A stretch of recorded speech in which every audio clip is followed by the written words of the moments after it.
Due to my travel schedule, I was sadly not able to make it out to New Mexico to see the new Hyundai Santa Fe in person. But my good friend Nathan was able to shoot some footage for us, so we're going to roll through that footage, see what he thinks about the exterior and the interior styling, and then we're going to come back here into the studio. I'll talk about what's under the hood, and importantly, how it compares to the Hyundai Palisade and the Kia Sorento. Two very interesting options that are made by basically the same company. Let's just roll through the footage that Nathan shot first.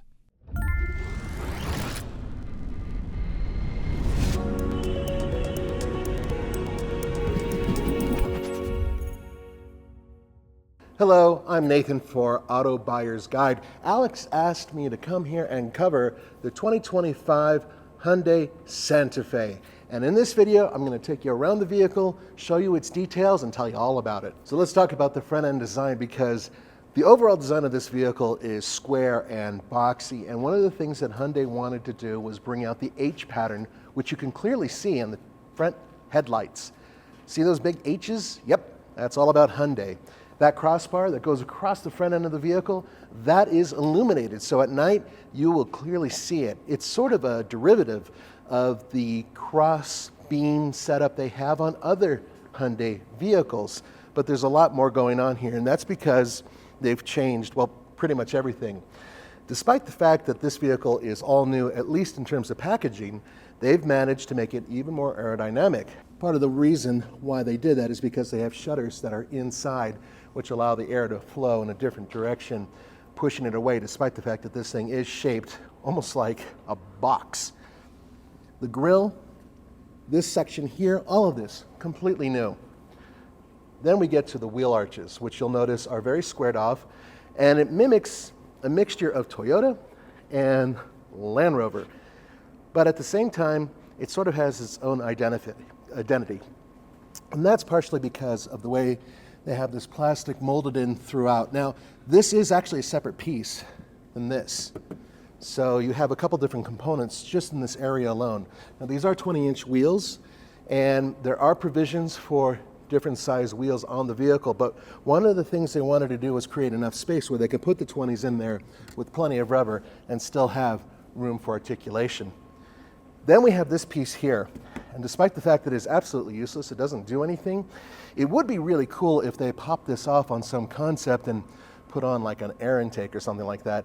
But when I looked at it with the hood up, this doesn't really move anywhere near where the air intake box is, not even close. Then we have this section here, and if you look along the bottom, one of the things that Hyundai mentioned was the fact that they wanted it to look a lot higher off the ground than the previous model. Interestingly, it's about the same ground clearance as the previous Santa Fe. However, when they built this, they decided to add this black section here. And this sort of gives the illusion that it's a little bit higher up off the ground. Let's move over here because there's something I really want to show you. I think you guys will appreciate this. What does that do? Well, this is actually a movable device specifically made as a handhold. Why? Well, let me open the door and I'll show you. And that's because if you're putting things in or out of the roof rack, you're able to push this thing forward, put your hand in there, put a foot here, and pull yourself up to the vehicle to get things in and out of the roof basket. Now, what they showed on the concept vehicles, this was actually a mounting point as well. So you could put baskets and whatnot here. And there's more. If you come around my shoulder and look over here, there's actually a tiny little locking device. And that's great because you don't want this to be open so some kid can drop a firecracker in there and shut it and run away. That would be bad. So being able to lock this is important. Let's go around to the back because Hyundai made a huge point out of talking about why the back is unique. They actually said this, that they styled it from the back to the front. So they started here. And you can clearly see it in what is either a dog bone or an H. This H pattern, once again, very similar to the front end, sits very low, but brake lighting also goes even lower. Why did they do this so low? Well, this rear hatch is all new, just like the whole body basically, and it's much, much wider. So inside, they were able to push everything outward because you don't have to have a cutout for the rear taillights back here, which can save you up to 20 millimeters per side. So they were able to put the struts further inward, and that's why you have this. This gives you a lot more space in terms of your opening. As such, according to Hyundai, this is not only the largest space they've ever done at the Santa Fe, it's one of the largest in its class. And that also goes for the interior in terms of its overall cargo space. Yes, this folds flat, and those seats also fold flat. Check it out. See if we can get them to go. The car might not be plugged in. Oh, no, it is. And it's going. It's eventually. There we go. They're not the fastest folding seats in the industry, I'll be honest with you. But watch what happens when it goes all the way down. Ta-da! That is actually completely flat plane. Now you can get a bench seat in the back as well. And if you have the bench seat, of course, then you're able to have a much larger area without the gap in the middle. Let me move over here. I'm going to go over to the back seat. Now, before Nathan gets inside, let's talk about the interior dimensions, because this really sets the scene for the Santa Fe and how it's going to slot into the lineup.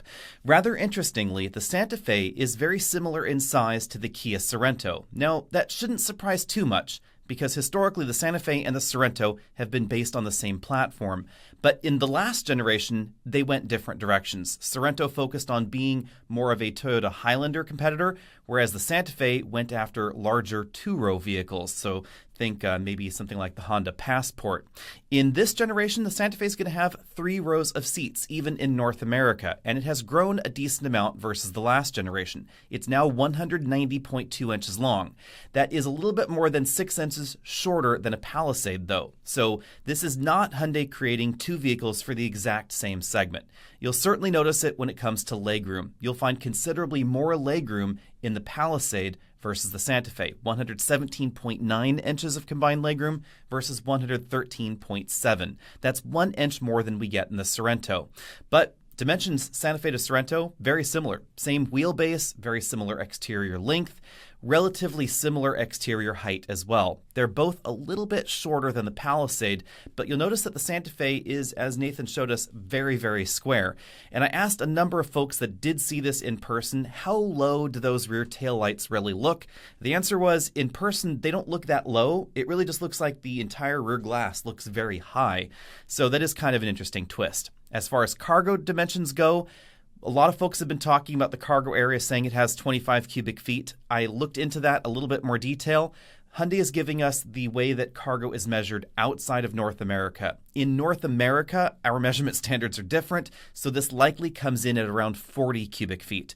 The current Santa Fe is rated for around 36 or 37 cubic feet, so 25 would mean that this area is smaller, and it is not correct. They've actually said that this cargo area is going to be approximately 15 to 20% larger, so most likely around 40 cubic feet with the third row folded.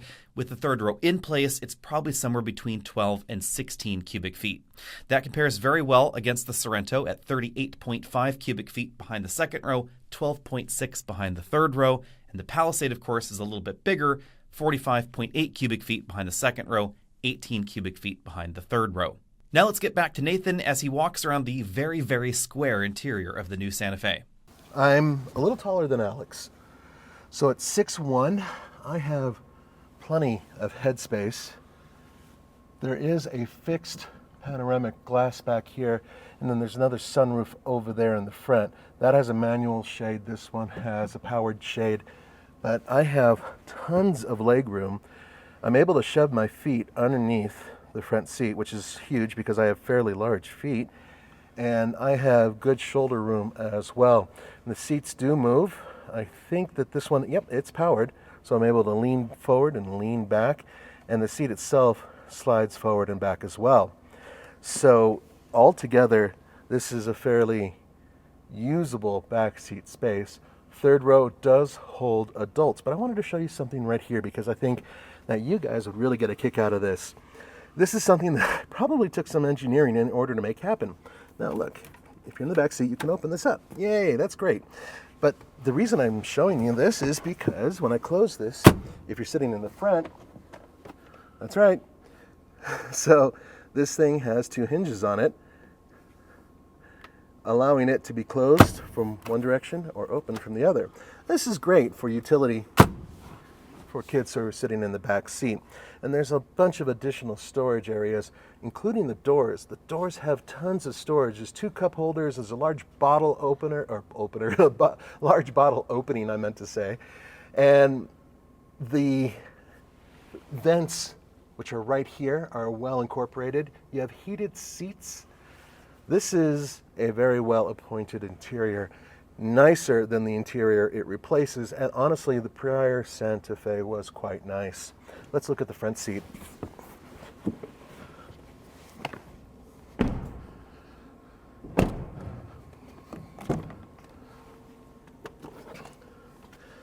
Now, the interior has gone through several changes. That's including this curved screen. It's really not a single curved screen. These are actually two screens in here. I believe they're about 12.3 inches in width, give or take. So there's a bunch of components in here that I want to go over, but some of the more notable ones is right here. And you have two wireless charge pads, USB-Cs, and this huge storage space right under here. Now, the only detractor about this storage space is if you're a large person like me, and I like to spread out, because this is so wide, it actually might encumber some people. It's not too bad, but it definitely could be an issue. Finally, I wanted to show you the gear lever because this is all new. Very similar to their electric vehicles. Drive, reverse, and then park. They moved this here to clear up the space over here. What about the third row? Well, it's always amusing to get a very large human being into the back of a vehicle like this. And so, check this out. There's a button right up here. Push that, and this leans forward.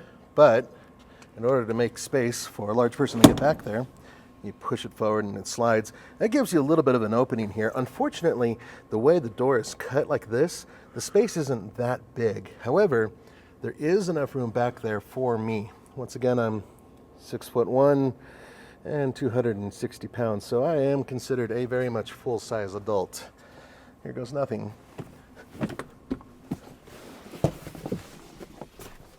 Okay, that wasn't exactly graceful getting in, but I was able to do it.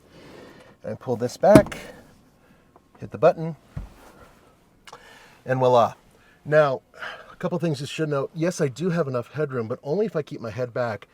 If I lean forward just a little bit, my head is touching the roof right here. So that is something to keep in mind. However, there is enough leg room for me. If I cross my legs slightly, it works. And there's actually pretty decent shoulder room back here as well. If it were the Hyundai Palisade, which is a larger vehicle, you could get 3 people in the back. But in this case, 2 can fit back here. Would I want to be back here for 6 or 7 hours? No. But 1 or 2 might be doable. There are cup holders back here. There is a USB-C and vent and speaker controls. All right, let's have a look at the exterior because really it's all about exterior styling when it comes to the brand new Santa Fe. And almost every dimension is larger by about 2 inches actually. So starting off with the width, well, that's the one thing that hasn't changed. 74.8 inches is basically the same as before. However, when we move towards the side, you're going to notice that the wheelbase is longer. It is now 110.8 inches. That's about 2 inches longer than before. Length, 190.2 inches. Once again, about 2 inches longer than before. But what's really noticeable is the height. And that's because normally it would be around 66 inches, but the new height is 68.1 inches. And then with the roof rack, you're adding an additional 2 inches. And with the way they designed it, they wanted it to look very tall, which explains the slab-sided design. Now, internally, we're talking about an interior expansion that goes from the front seats, which gives you 40.2 inches of headroom. The center or second row is 39.7 inches of headroom. And the third row seat is 37.7 inches of headroom, all of which are up from the previous model as well. Under the hood, we definitely find some differentiation between the Palisade and the Santa Fe. The Palisade still offers a 3.8-liter naturally aspirated V6. It's one of the few remaining V6 engines in a three-row SUV in America. The Santa Fe, on the other hand, it's going after a slightly different customer, so they decided to use a 2.5-liter four-cylinder engine standard. Outside the US, you're going to be able to get it without a turbo. In the US, the turbo will be standard. 277 horsepower, 311 pound-feet of torque is what you're going to get out of that turbocharged engine. It's going to be mated to an 8-speed automatic transmission, and you'll be able to choose front-wheel drive or all-wheel drive. That is the same engine and transmission combo we find in the Kia Sorento, quite logically. Also shared essentially with the Sorento is Hyundai's 1.6-liter turbocharged hybrid system, producing 226 horsepower. All-wheel drive will be standard on the hybrid model. Unfortunately, at this point in time, we don't have fuel economy numbers for either of these vehicles, but it's probably going to be pretty close to the Kia Sorento. Let's be honest there. Interesting twist. We don't get the 2.5-liter naturally aspirated engine, and we don't get the plug-in hybrid system anymore. This last generation Santa Fe offered the plug-in hybrid. We still see it available in the Sorento. We don't know what 2024 will hold, of course, for the Kia, because it is getting a redesign, or at least a refresh there for 2024. But they haven't said anything about that plug-in hybrid system returning or not returning, etc. Because the 2.5-liter naturally aspirated engine is not offered in the Santa Fe, I'm going to guess that its price tag is going to go above the $28,750 starting price of the current model. I also think it's going to be more expensive than the $30,090 starting price of the Kia Sorento, also because of the bigger format, the third row, etc. My guess at the moment is that it's going to start somewhere around $34,000 to $35,000, probably a little bit less than the least expensive Turbo 2.5 in the Sorento, because we're going to get a few fewer features in the base version of the Santa Fe, since it will be the base trim, and you have to work your way quite up the ladder in the Sorento in order to get the 2.5-liter turbo. I have to admit, I'm a little bit sad that Hyundai chose not to give us maybe a two-row plug-in hybrid Santa Fe. I think that would have been pretty darn cool for the North American market, but I am really glad that they have brought back the hybrid model, because the 1.6-liter turbo hybrid has been very efficient in the Hyundai lineup. It's definitely very efficient in the current Santa Fe, also the current Tucson. So this is going to give shoppers that want that boxy, more practical format a much more efficient option out there. And the interior dimensions are interestingly not too far off where we find the Toyota Highlander, one of the best sellers really in this segment. The Palisade is actually larger than the Highlander. It's really more of a Grand Highlander competitor. And that's logically why Hyundai chose to give us a Santa Fe with a third row, because now they have a model that's targeted very directly at the better-selling, smaller Highlander. And not only is it targeted very directly at that Toyota model, I think it's going to be more practical than that Toyota model because of that really square back end. So if you want something that looks a little bit more rugged, a little bit more off-roady, you like the wacky style of that rear end design, it is definitely polarizing, but it's also very, very practical, then you might want to take a look at the Santa Fe. Now, as far as my personal thoughts on the Santa Fe design, bearing in mind that I haven't seen it in person, the rear end three-quarter view, that is definitely eye-opening, and I will reserve judgment until I can see it in person. At this moment, I would say not a big fan of the rear end design. The front end design, though, I think that is absolutely fantastic. I love the square look. I actually like the wheel arches. I like the mini Land Rover, mini Defender sort of look that's going on in this vehicle. I think the interior is absolutely fantastic. This is exactly the direction that Hyundai needed to go in. It looks striking, it looks modern, and the interior doesn't look odd like certain angles of the Highlander interior can, especially with that sort of lobster claw thing going on holding the screen on the dashboard. I think the interior is much more normative, much more classic in the Santa Fe. The rear end design, I'm going to have to again wait till I see that in person. I'm not the biggest fan of that. I think that the Palisade looks better on the back end. I also think the Sorento is a little bit more attractive on the rear, but Hyundai has chosen to go in a more polarizing direction because they want more emotional products. They want people to have that love it or hate it reaction. And as long as enough people love that design, so far it definitely seems like there are definitely enough people interested in it, I think it will do just fine. And for those that want something a bit more sedate, there's going to be the bigger Palisade, and there's also going to be the Kia Sorento. The Sorento is getting a few tweaks for 2024, so be sure and stay tuned for that video as well. In the meantime, let me know what you think about that. And are you sad as well that the Santa Fe Fe plug-in hybrid is not coming to North America. I had sort of hoped that this would usher in a new generation of that plug-in hybrid system, maybe with a more powerful electric motor, maybe with a slightly bigger battery pack. It turns out that's not what's happening. And it could be the reason that they're not bringing it to the US. The Santa Fe is bigger and boxier and less efficient than before. So maybe they felt the plug-in hybrid system was no longer appropriate for North America. We just don't know the answers to that. They won't tell us yet. But this will be on sale early 2024. Some reports have said first half. Some of Hyundai's reports have said early 2024. Either way, probably around May would be my guess. And hopefully I will be driving it around the winter of 2024. So that would be somewhere around probably January, February to March, somewhere in that range. So for all of that, and of course the first drive review, stay tuned because hopefully we will all be able to get our hands on the Santa Fe soon. See all of you later.